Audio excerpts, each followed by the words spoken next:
Welcome to the Inspired Riding Podcast.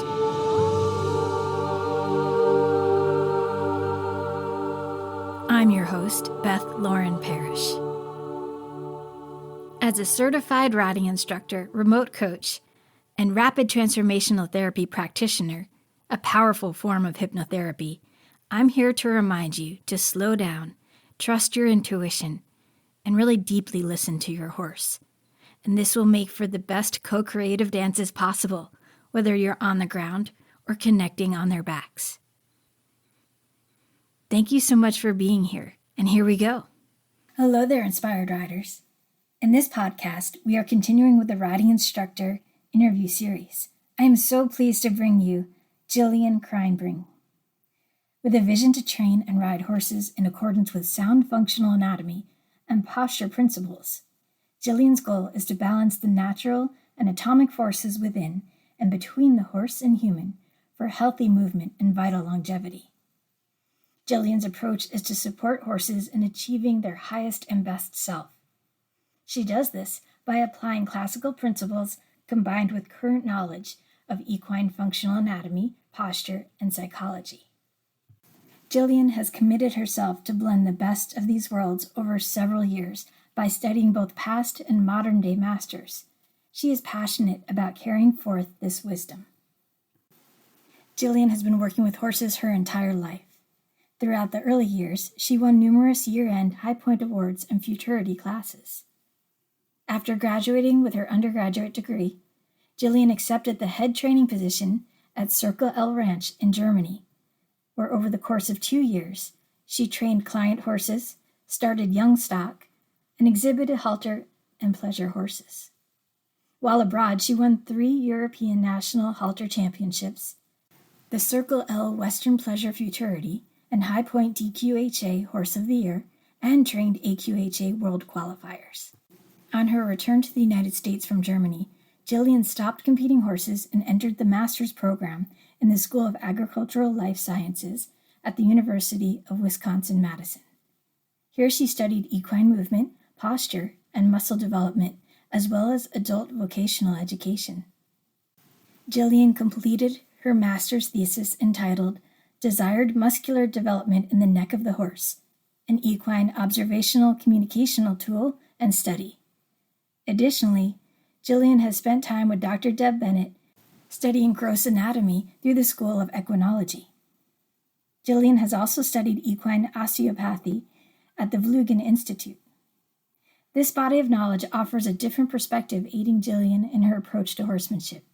It is her conviction that helping riders learn how the horse's mind and all physical systems of the body work in concert promotes healthy riding and training habits, the benefit of which is freedom of movement. I'm so excited to chat with Jillian today and have her on the podcast.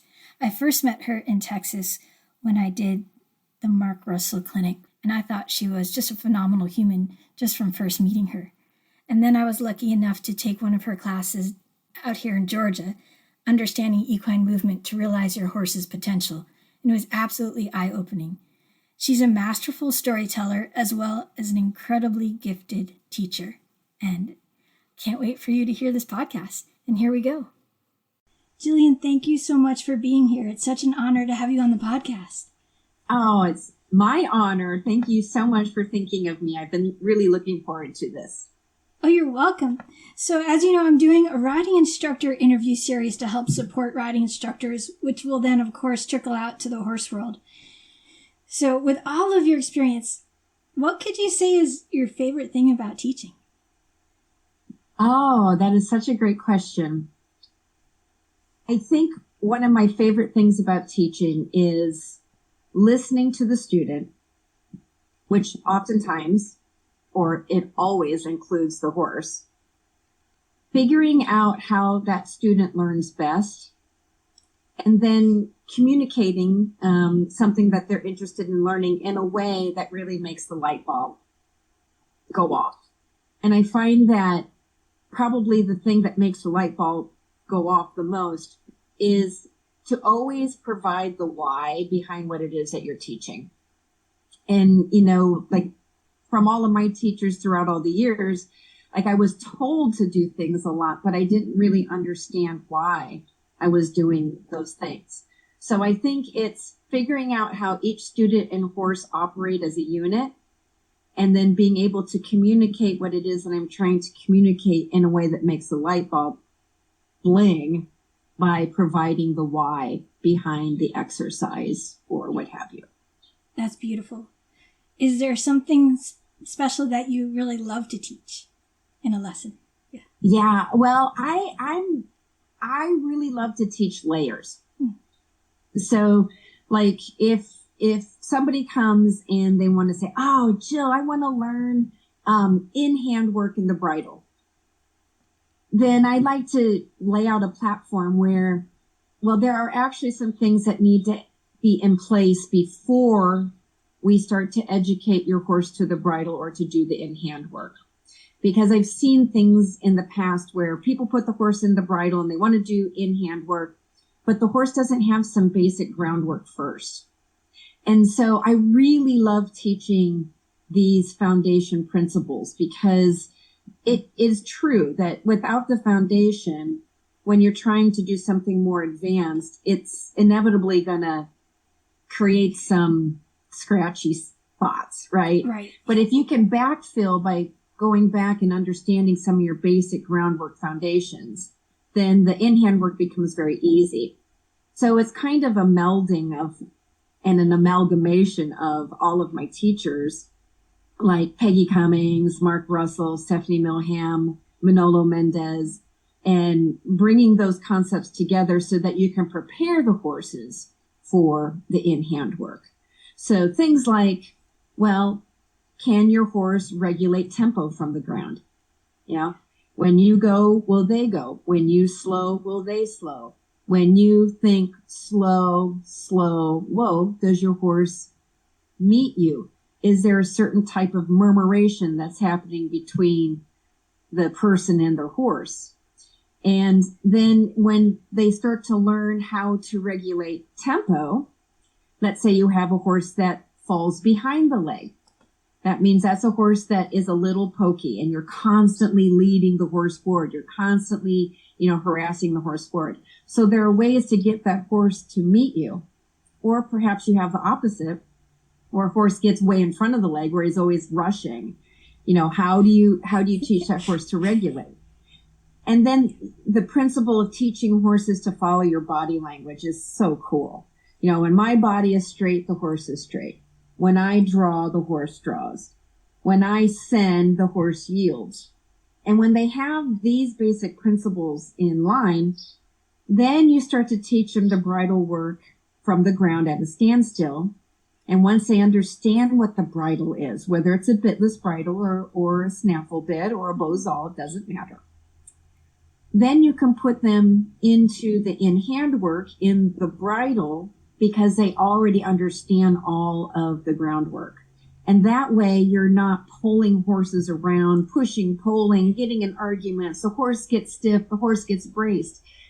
Rather, the horse understands already. So it's that whole idea of layering one simple concept on top of another simple concept on top of another simple concept that then ends in this larger goal that you're wanting to achieve. So I think that's really fun for me to teach that because then it bridges in the very same way to your time under saddle.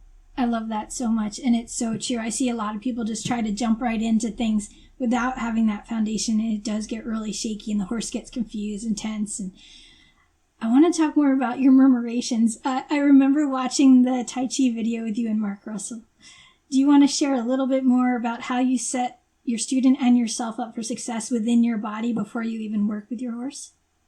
Oh gosh, Beth, that's a great question. I have a little routine where I sit on a chair called the QR360 chair. I have one now because of you. Yes, I love it. Isn't it amazing? It's so good. Yes. And I accidentally stumbled across that chair at Equine Affair when I was presenting, and they had their own booth, but Denny Emerson was there. Okay. And Denny was talking about how this chair saved his riding career. Wow. And so I checked it out and I was immediately hooked because it's a chair. I'm actually sitting on it right now. I can actually pick it up and show people on the video. Oh, if you wonderful. Want. Yeah, so yes, that's it. It That's moves what I'm like sitting this. on. See that? Isn't that cool? And this one's on wheels. You can get it without wheels as well. You gotta be careful with the wheels. Yeah, it can slide out from underneath you. Yeah. But what's so cool about it is that I can, do anterior and posterior rocking in my pelvis. I can lower one side of my pelvis, lower my other side of my pelvis. I can bring one seat bone forward and allow the other one back. And I can do, a basic Feldenkrais session where I can do the clock exercise in this chair. And so I really like to warm myself up and my students on this chair because it allows for all the planes of motion that your pelvis needs to make when you're riding. And your pelvis needs to be free.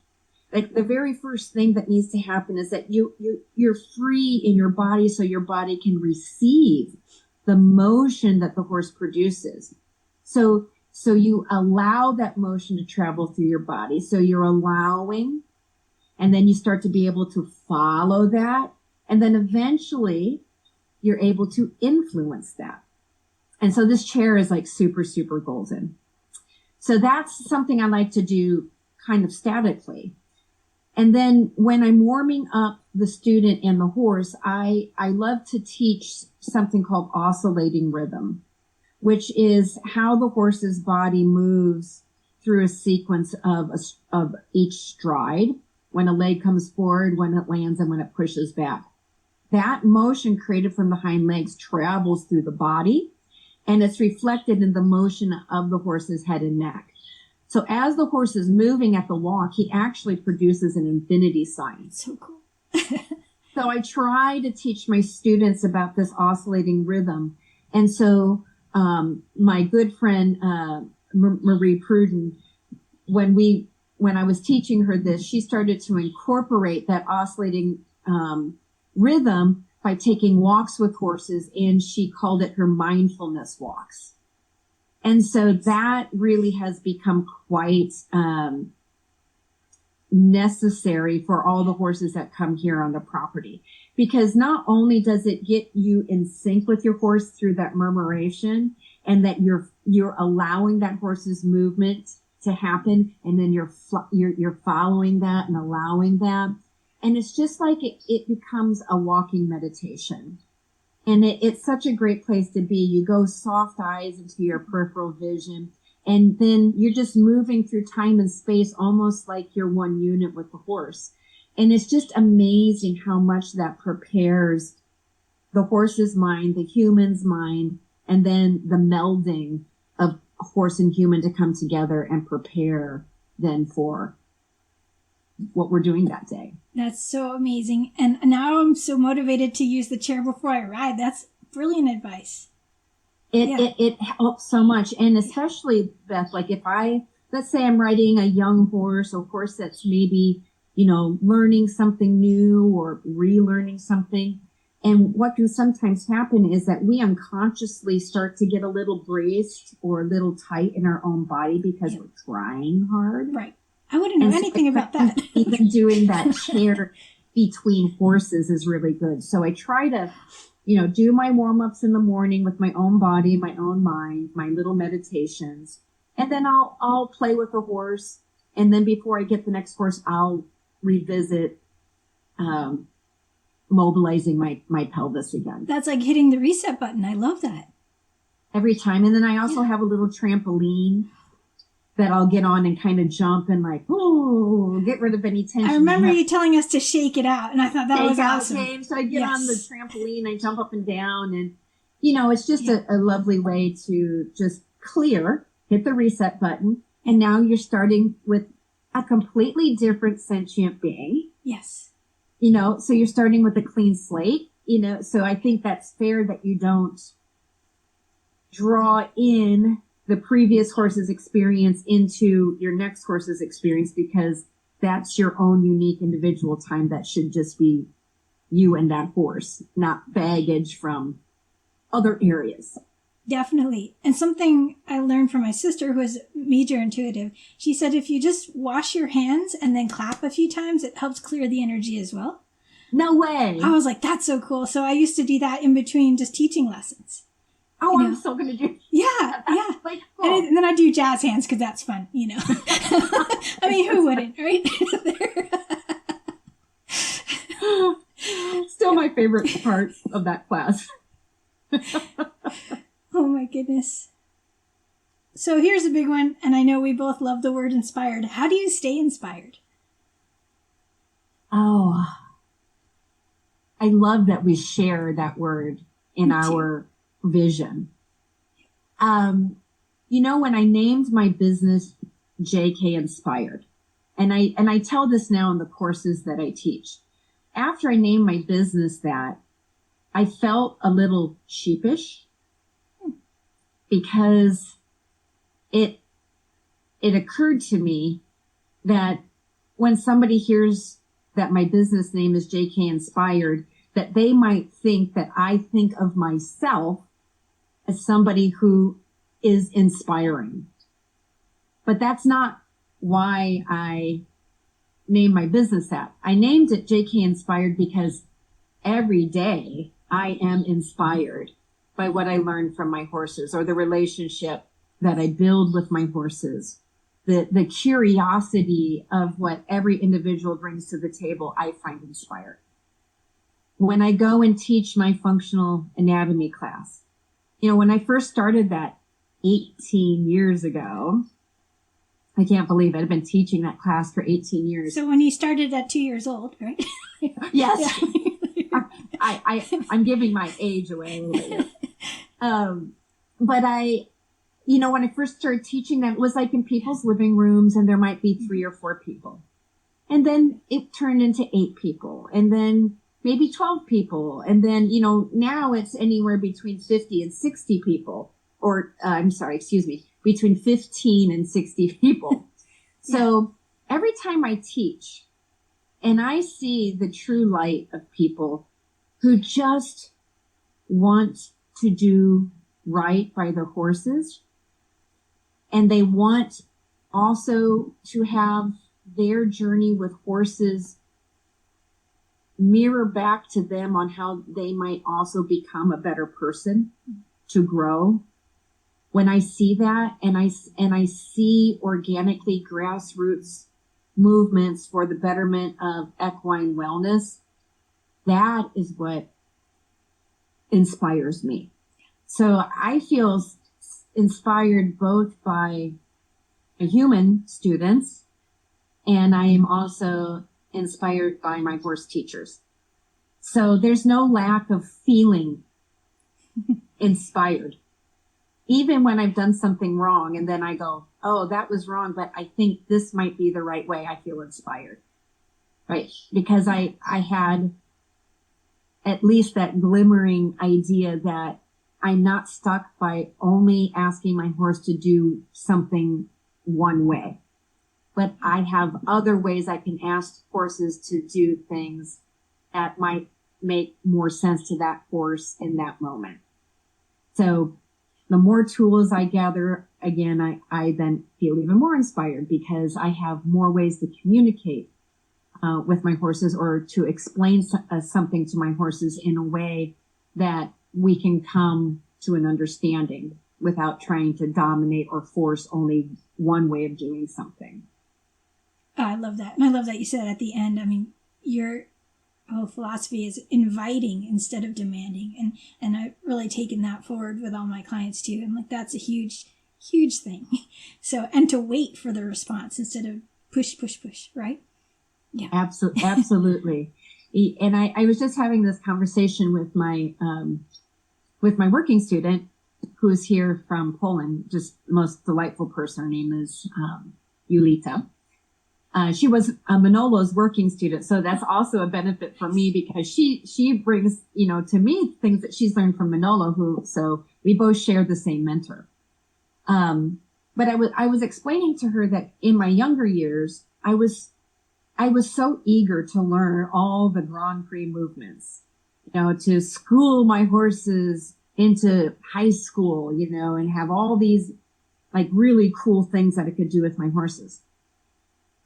But the older I get, the more I realize that those things become far less interesting to me if I can't do it in a way that actually brings about the development, not just of the horse's body, but of their mind and of their spirit.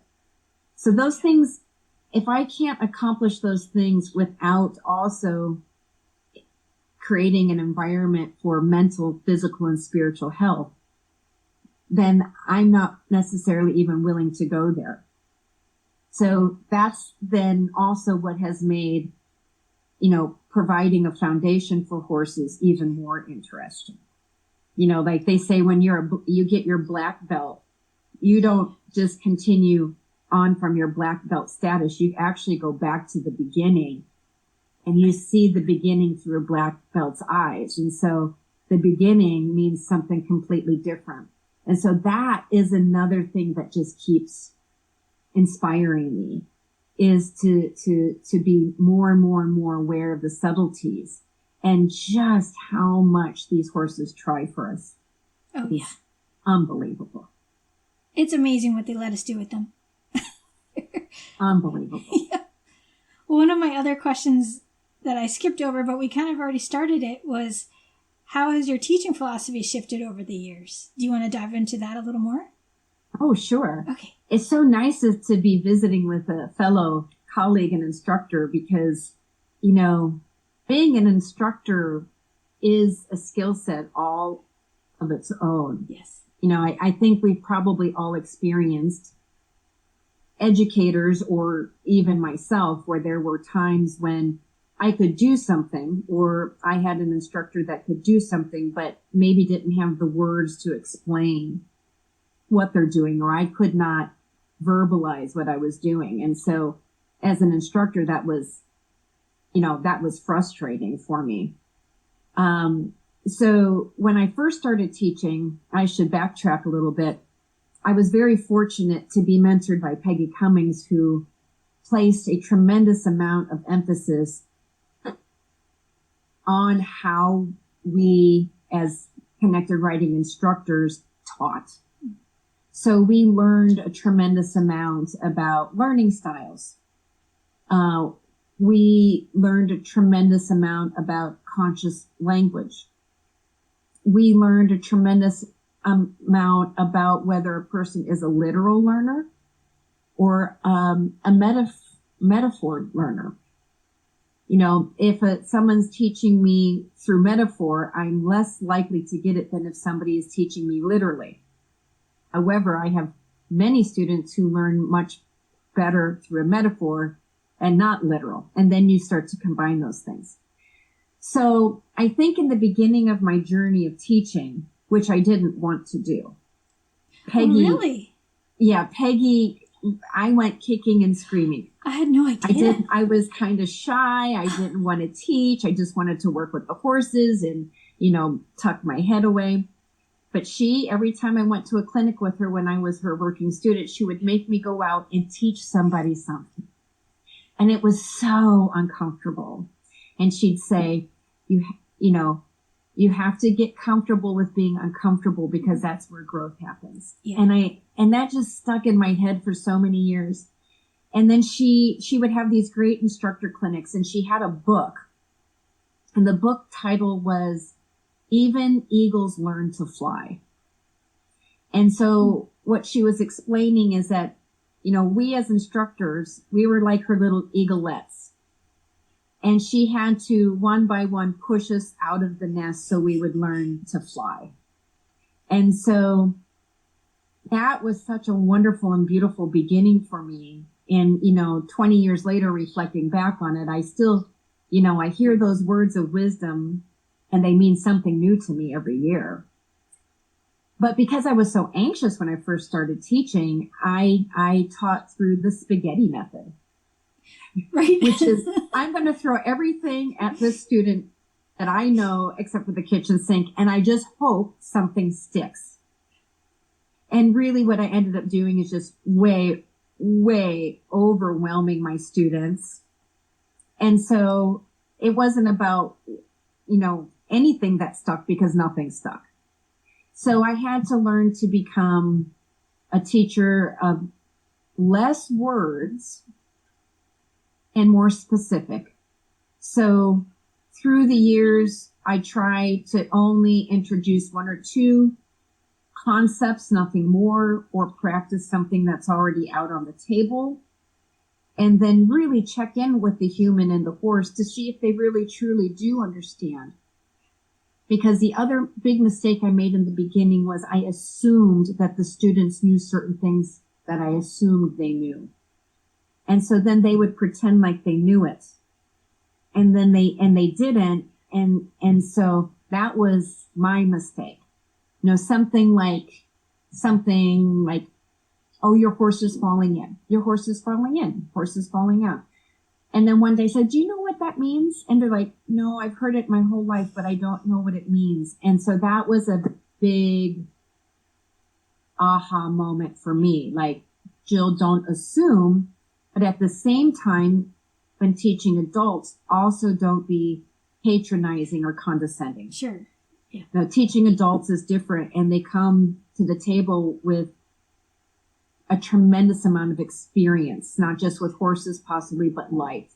And so they're going to filter that information that you're sharing with them through their own experience. And so what that means is we have to listen Definitely. a lot to both the horse and the woman. What a beautiful evolution. And I'm really glad that Peggy pushed you, because it's just so nice to learn from you and know that the world is learning from you. It's pretty wonderful. Oh, that's sweet. But it's true. Thank you. You're welcome. And it's so interesting. I was very similar. I started teaching at a summer camp in Maine, and I was very quiet and shy, and they broke it down how to teach beginners. And halfway through the summer, they had some big event where we were like having a bunch of kids riding at once, and we needed to use a megaphone to keep them in line. And they handed me the megaphone, the most quiet instructor. I was like, oh no. But I started speaking, and all of a sudden it was like, I found my power. I was like, oh, they're listening now. This is so cool. So, this is awesome. And then it like lit a fire. By the end of the summer, I was teaching beginning jumping. Oh, Beth, that is so cool.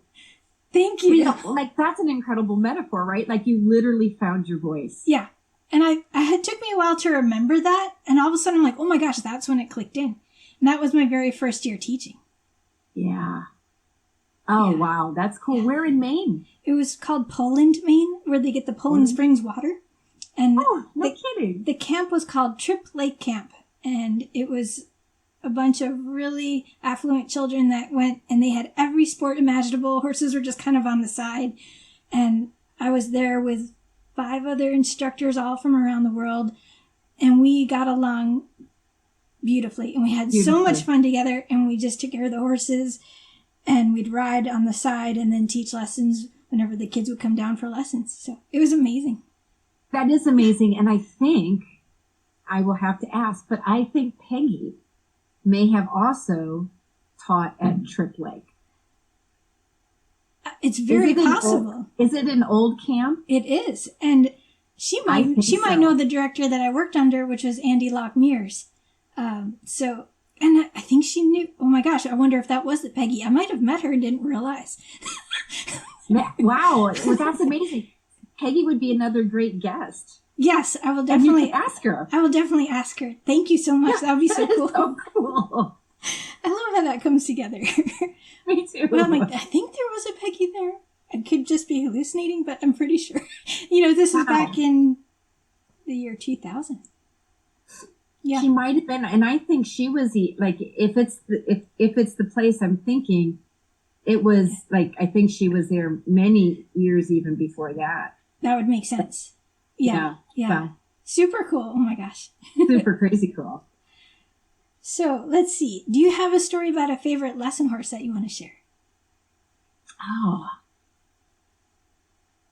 Well, yeah, I do. So for many years, I developed 3 horses, and they're my senior citizens now. Shinobre is 22, Arena is 20, and Barrister is 19. And I never, ever let anybody take lessons off of my horses, because I was learning with them and I was developing them. And so I really just held that close to my heart. And in the last 5 years, I've started to have these guys teach lessons. And I'm so proud of them because they are such good citizens and so patient, and they offer people such a wonderful feel. And I just kind of like puff up because I'm like, I'm so proud of you guys. You're such good kids. But what's really interesting is Ginobre, who's my heart horse. We've always been very intimate. So when I would first started teaching lessons with him, he was having difficulties with me splitting my focus because he was so used to it just being us. So what he started doing was when I would use him to show an example of something, and then I would stop, praise him, of course, thank him. And then I would turn to talk to the student who was then going to practice what I had just shown. He got into the habit of taking my clothes and he sucks on them. Oh my gosh. So we started calling him Muppy because if you take your attention away from him, he literally, like a pacifier, sucks on your clothes. So that's kind of a very cute lesson horse story. And then my second one was when we hosted Manolo Mendez for 2 months. I had a student from Wisconsin come down to Texas to ride Barrister in the Manolo clinic. And it was actually the first time I had ever allowed anybody to ride Barrister. And he was such a rock star. And she did such a beautiful, beautiful job with him. And I was so happy for her. And I was so proud of Barrister. And it was just really, really lovely to see, you know, another person intimately connect with a family member of mine that, you know, it's pretty much just been us for many, many years. What a beautiful gift that you offered that and then could see the gorgeous results of your connection. I think that's so beautiful. Yeah, that they trust, you know, like there's no reason for them not to trust. And so that's what makes me happy is because it's more about fostering that relationship with them. And knowing that they can trust another species. Yeah, that's huge. And it's really funny because when you were talking about the sucking, Indy does that to my hair. He does. It's so funny. I'll like look at my shirt and it's like all wadded up and I'm like, ew, but now you have it in your hair. Yeah, he's my stylist, yeah. You don't need any gel or hairspray. I had this video that I was wearing this really cute hat and he was just like massaging my head with his lips and it just made everyone laugh. And I was like, well, I gotta post that more often because it just brings so much joy to the world, you know? Oh, that's great. That's wonderful. So fun. Okay, do you have some teaching tips that you'd want to share to help elevate the horse world? Teaching tips? Yes. So something just through my own experience, what I have found is I like to reserve a few minutes before the lesson to actually talk with the student. I want to hear what their experience is, what they're working on, their story, because most students come with a story.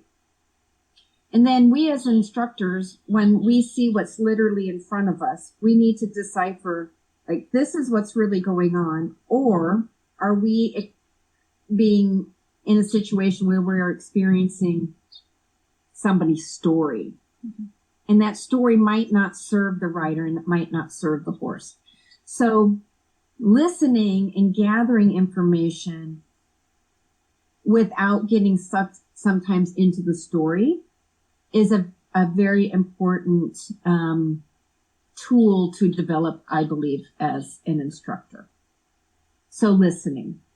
And typically in those conversations, a student will say something like, I see where you're going with this. Or they'll say, oh, I hear you. Or like, oh yeah, I feel that. That they're already giving me clues about whether they're an auditory, verbal, or kinesthetic student. So in every lesson, regardless of what their learning channel is, I try to explain the concept in 3 ways: auditory, verbal, and auditory, kinesthetic, and visual. That way I gather information about how best that student learns. I don't overload anymore. I don't do the spaghetti method. And then the last tip that I have found really helps is at the end of the lesson, I ask all my students, what are 3 things you're going to take away from this experience? That way they have to articulate 3 things that they learned. And when they articulate it, it goes in on another level because they're working the information from a different place by having to speak it. And 2, it gives me the opportunity to hear if they truly understood. And if they didn't, then that's the time to just spend a little information clarifying what might have gotten a little muddled. And then I ask them, before you go to bed tonight, I want you to pick one concept or something that was just freaking awesome in your lesson. And I want you to visualize it and re-ride that beautiful experience. Because tomorrow, when you come out and you visualize, it might even be something that you struggled with a little bit. But if you can visualize yourself doing it, chances are that you're going to do better the next day. And so visualizing and articulating what they've learned and listening to the students and learning how they learn. Those are some tips that, I've learned from my own instructors that have been very beneficial. I love that so much. I do very similar, and the visualization is my jam, obviously, so I do the hypnotherapy and the meditations, and I always remind people, thank you. I remind people that, your mind doesn't know the difference between real or imagined, so you might as well tell it really good stories and visualize it. Yeah. 100%. I own a Serrata Ranch with my business partner, Carolyn Libby. She's 84 years old. She comes down with her horse, Dusty. She puts a Western saddle on herself every day. She rides 20 minutes to half an hour. She goes to Pilates twice a week. She gets on and off her own horse, puts the saddle away, does everything. And if I work on something with her in a lesson, she goes back to the house and every night she visualizes. And every time the next day, she has it. Brilliant. It's incredible. And she gave me this little tip when you're much more trained with this than I am, Beth. But she said that when she visualizes, the first thing she does is she spends time watching herself do it. So like she's watching herself do what it is that she's learning. She visualizes it that way. Then she visualizes it as if she's doing it. Yes. And she said that visualizing in those 2 different ways and layering was her little magic trick that she does. Oh, I love that tip. And it's similar to, most recently, some of my clients told me they're really not very good with visuals and they're more kinesthetic. So I would say, okay, you can picture it, but then also feel yourself doing it. And let it be like an immersive experience and let your body actually move, even in bed, as if you're doing it, right? Oh, wow. So that becomes like a full-on experience. And then you can even listen for the horse's footfalls. Listen for the breath. things like that. So you put it all together, all of your senses, right? And then it becomes really exciting, and it lights up, the neural pathways even more. And that's where the neuroplasticity starts to really get excited and do its thing to help us rewrite our scripts. Gosh, that is so cool. Now, do you teach these classes online? Yes. On how to visualize? I have multiple courses, and one of them in particular is a really cool masterclass that I set up, and it's called Powerfully Program Your Mind. Ooh. And sounds like one that has to go in on my list. Oh, yes. I can send it to you. Please do. It's super fun. I actually created it a while back, and then I used that in the Art of the Horseman, one of the demos for that. That was really neat. Yes. But it's one of the favorites. That's the one I get emailed about the most, because obviously I'm combining the understanding of your mind. And once you understand how it works, you can befriend it and not get mad about the ideas that pop in, and just accept them and then start to shift them and become the actual director, writer, star of your own movie, Ooh, that's really cool. Yep. So I'm going to sign up for that. Okay. I'll send it. No, I'll get it. Sweet. So, what's something that's really surprised you while you were teaching?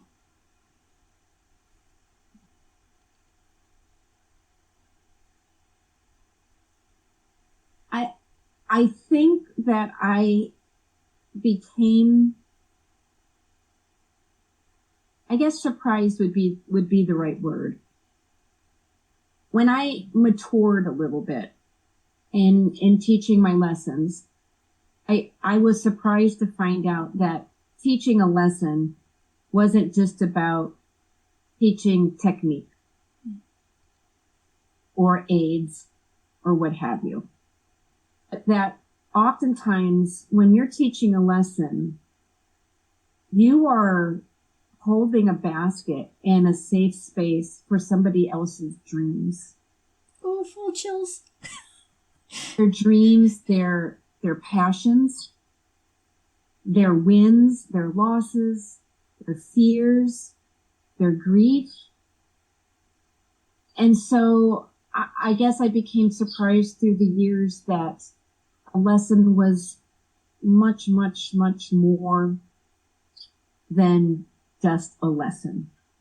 And there were times when that scared me, because I was so humbled by the gravity of maybe something that I was witnessing, from maybe somebody who down deep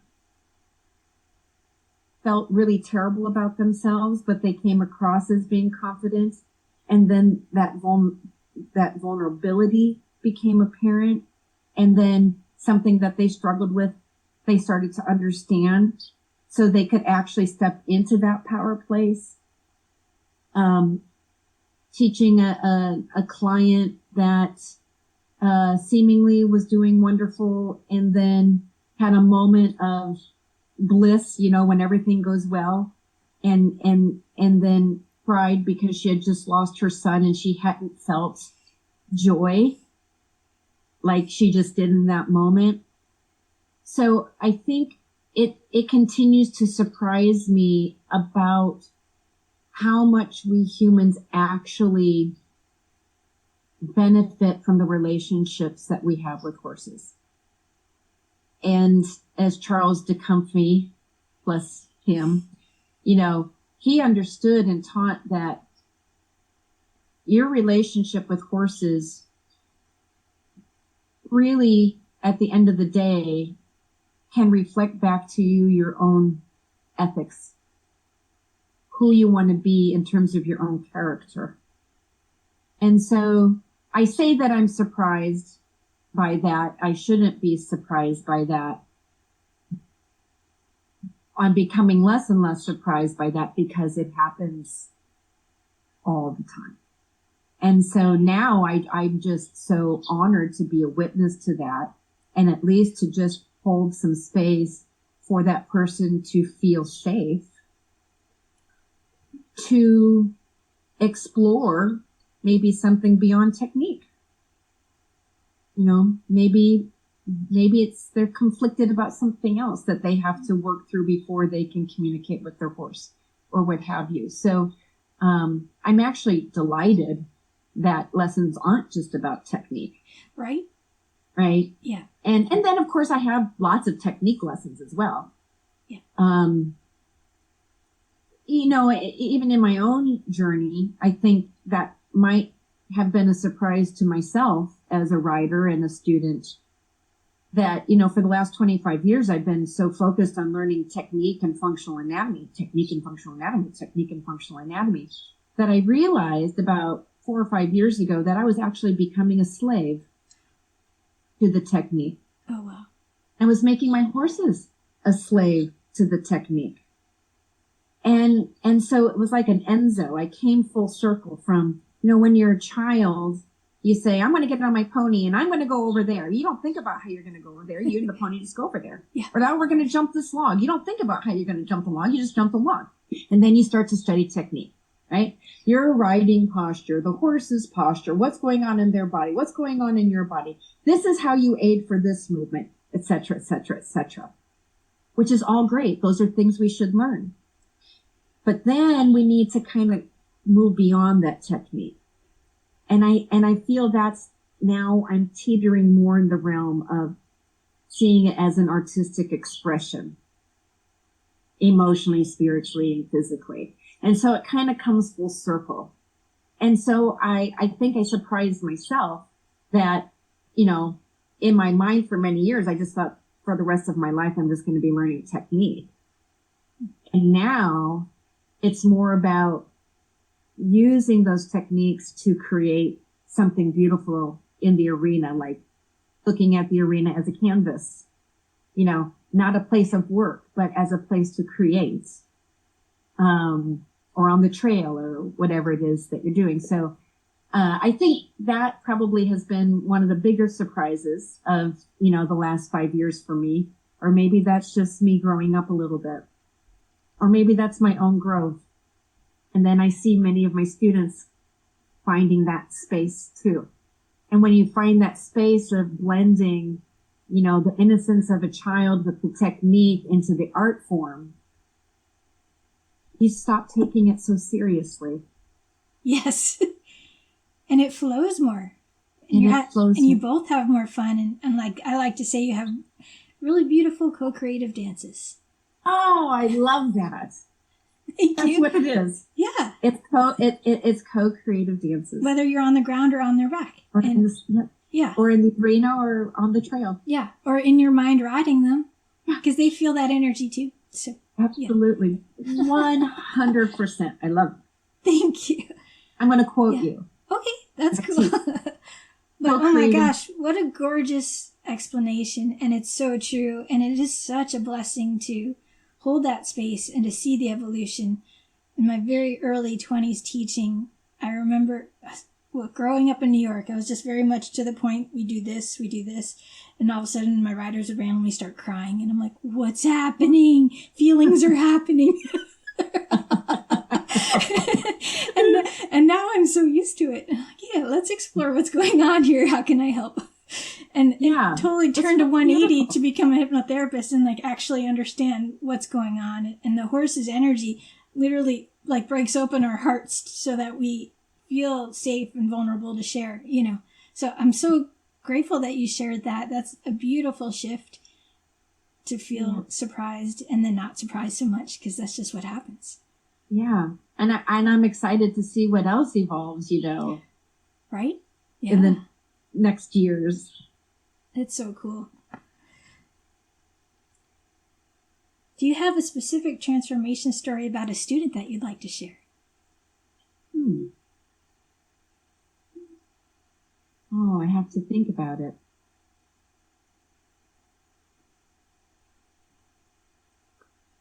It's kind of along the same line of what we were just speaking about.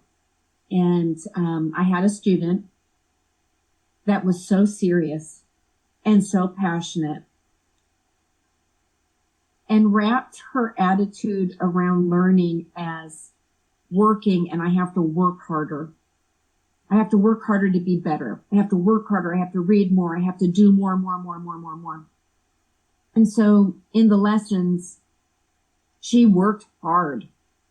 Horses worked hard. She worked hard physically. She worked hard mentally, and very serious. And this went on for quite some time. And then I just asked the simple question, which was a question that my friend asked me, Diane Sept, who's another wonderful instructor. She asked me, and I asked the student, if your horse had to explain or describe you as what kind of friend you are, what would they say? That's a powerful question. And the tears came. Sure. Because she realized she was being I don't know what the word is for it. It's demanding, demanding of herself and demanding of her horse. And after that question, the next time she came to ride was the first time I actually saw her have fun. Oh. Because she took the pressure off of herself. Yes. And she therefore took the demands away from the horse. And all she said to me was, I want to be a better friend. See, it's going to make me cry. Oh, I love that so much. What a beautiful transformation. I want to be a better friend. So many chills right now. Yeah. So I said, oh, so you can stop being bossy. And then we laughed and laughed and laughed. It's amazing. Yeah. How much that changed their entire relationship. There was no more blaming. Yeah. There was no more, you must do this, which was really her own internal drive and her own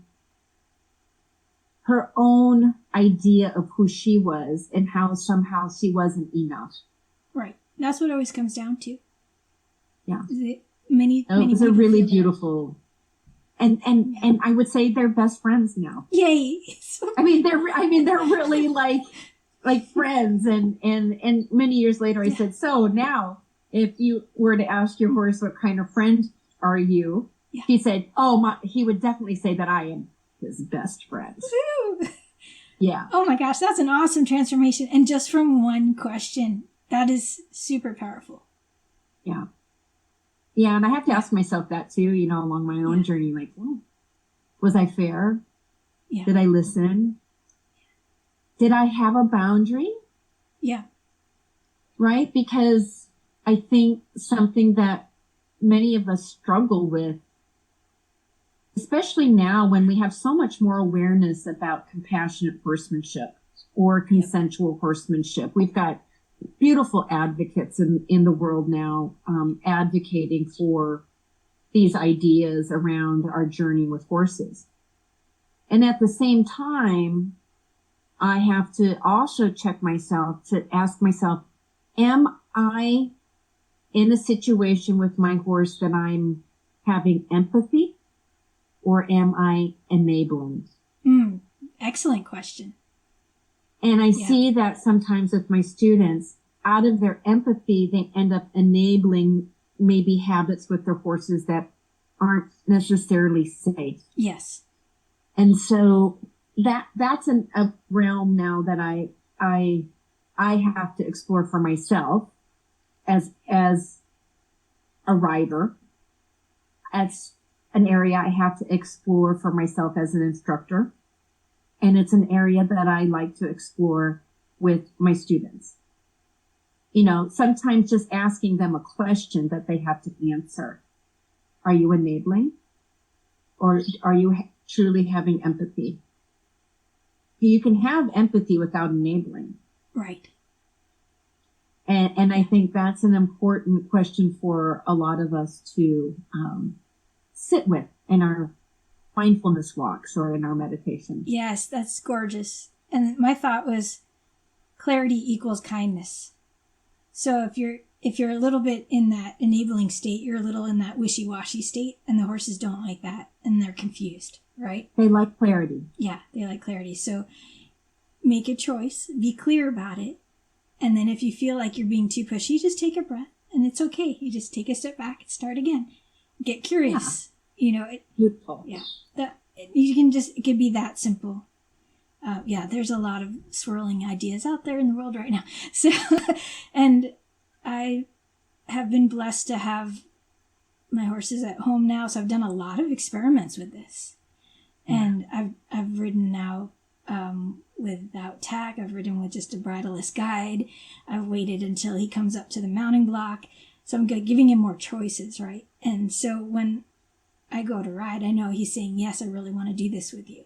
And I love that. Thank you. And that's not something everyone can do, and I understand that. And it's something that you develop. I call it putting pennies in the pony savings bank. So you just do little bits at a time, little short and sweet sessions, and I'm still using my classical principles when I ride, and I'm being clear. And if something doesn't feel right, I'll either ask him for something else or take a step back or just end there. And there's never the horse wins thing. That's silly. We just go with what feels right for both of us. And I always say, I walk in the house, I love my pony so much. And Charlie, my husband, goes, well, he loves you. It's really cute. We have these moments where he was a little lesson pony. And I know he did great with the kids. And I know he loved being adored. But I think he secretly really loves just being my pony and knowing that he can have a choice. And that's pretty fun to play with. So, yeah. That's what I really love, that people are willing to explore these ideas now, where in the past that might have been frowned upon or seen as being soft or woo-woo or this or that. But it again, that's inspiring, right? It inspires me see that people are recognizing and respecting another life form, as opposed to just dominating it. Yeah, and I've also taught him, if you're in my face, you back up and then you stretch your head down, and that's his little default. So, because we have a lot of playtime on the ground, and it gets a little wild. He turns into Tigger, because from Winnie the Pooh, but he loves it. He invites me to play. Come on, let's go some more. I love it. But then if he gets too much, I say, no, back up, and he knows, and he waits. So you have to create those clear boundaries too. So I think that's so important. Right now, it's really fun for me. I've worked with a lot of stallions in the past. Oh, wow. Yeah. And mostly it was during a time of my life when it was based on dominance and subjugation. And so now I have a young stallion. And of course you have to be aware. Yeah. And I do believe there are some, I have just like a parent would, I have some boundaries, like you can't throw your head in my space. Yeah. You can't throw your shoulder at me, lock your neck away and run away, or throw your shoulder into me and come over the top of me. And you can't kick. Those are like my 4 main rules. These are important things to keep you alive. Yes. Yes. But what's really interesting is, when I grew up with stallions, if you would lead a stallion from point A to point B and he would be a stallion, like nicker and puff up and kind of prance and call, you would shut that down. Right. Yeah. But with this young horse, I know very clearly what my boundaries are, but it's so lovely to say, oh, I don't want to shut your curiosity gene down. You want to go smell this? You want to go smell that? You need to put your lips on this and have a tactile experience, as long as it's not me. Yeah. So I think the other thing that is so important, as a rider, as an instructor, as a student, is to really master the art of compromise. Yes. Gosh, right? That's exactly what Charlie said. You'll have to have a compromise. You have to have a compromise. So okay, well, today we're going to learn something new. I don't need it to be perfect. Right. So if you get you're close, great. We're going to compromise there. Right. Yeah. Or I'm very happy to settle for a close approximation or the outline of something. Yeah. Instead of drilling. Oh, yeah. And that's also been fun to teach my students, is that it doesn't have to be perfect. Let's compromise with our horses. Let's not compromise safety, right, but don't expect it to be perfect. Be happy with the close approximation, because tomorrow it'll be better. And the next day it'll be better. And the thing that you're trying to achieve will be achieved, but not through force and dominance. That's so good. And that instills patience and definitely telling your horse you're on the right track, And they really love feeling that energy from you and that appreciation. That's so cool. Absolutely. Well, Jillian, is there anything that you wanted to add that I haven't asked you?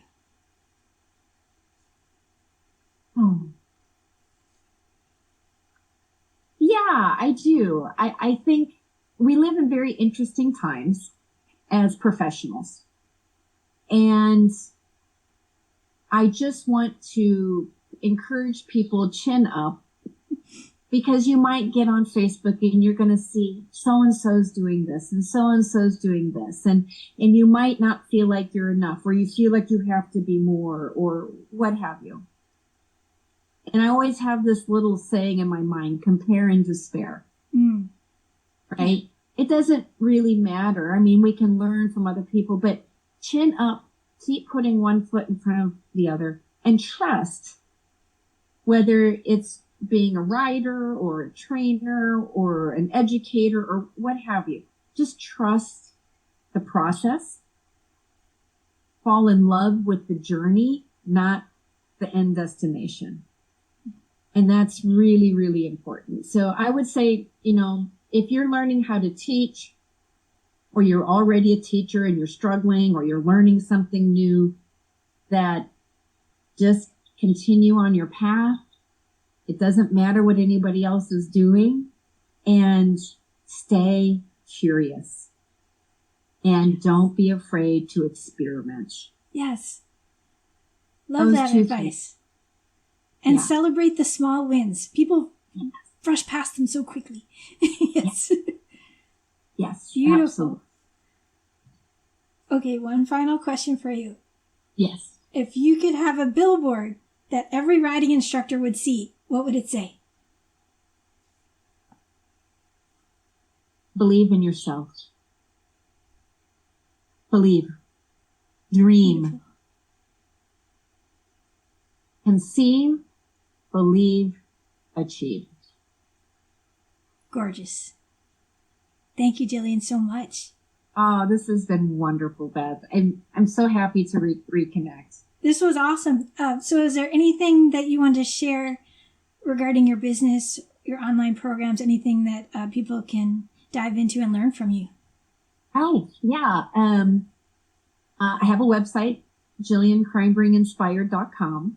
And I do have a Cliff Notes version of my functional anatomy course that can be purchased from my website. And also my live courses in terms of the schedule is on there as well. So I always encourage people, if you want to review what you learned in one of my functional anatomy courses, the online course is really great for that. Or if you want to prepare for the live course, because it's turned into a monster. It used to be 2 days, and then it went 2.5 days. Now it's 3 days, and it's just so much fun to teach. But if you want to learn more, just jump on my website, and it's there. And I also am on Facebook. I just need to get into the better habit of posting more on Facebook. Well, we'd love to have you keep shining your light that way. Well, I'll definitely put the website in the show notes so everyone can grab it. And if you enjoyed this podcast, everyone, please do write a review on whatever platform you're on. Jillian, thank you so much. This was brilliant. I absolutely loved having you here. Thank you, Beth. Thank you so much. I had a great time. You're welcome. So everyone, remember to lead with kindness for yourself and for your horse. And may the horse be with you always.